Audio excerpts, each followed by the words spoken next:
আসসালামু আলাইকুম। আমি সুমাইয়া আক্তার সুবর্ণা গার্মেন্টস লিমিটেডে একজন কোয়ালিটি ইন্সপেক্টর হিসেবে কর্মরত রয়েছি। আজকে আমি আপনাদের সাথে বান্ডিলিং সিস্টেম নিয়ে আলোচনা করব।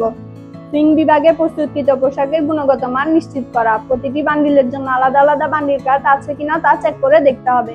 বান্ডিল চেক করার সময় বান্ডিল সঠিক আছে কিনা তা চেক করে সামনে পাস করতে হবে। বান্ডিল চেক করার সময় বান্ডিলে উল্লেখিত 20 পিস পরিমাণ আছে কিনা তা চেক করে দেখতে হবে। বান্ডিল চেক করার সময় বান্ডিলে উল্লেখিত সাইড নং, সিরিয়াল নং, কাটিং নং, শেড পরিমাণ লেখা আছে কিনা তা চেক করে দেখতে হবে।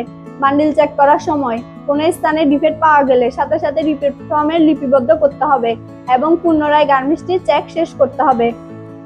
ডিফেক্ট গার্মেন্টস সুপারভাইজারকে বুঝিয়ে দিতে হবে এবং যথাসময়ে বুঝে নিতে হবে। ডিফেক্ট গার্মেন্টস বুঝে না পাওয়া পর্যন্ত বান্ডিলটি সামনে পাস করা যাবে না। বান্ডিল ইনপুট টেবিল থেকে আউটপুট টেবিল পর্যন্ত থাকবে। ধন্যবাদ।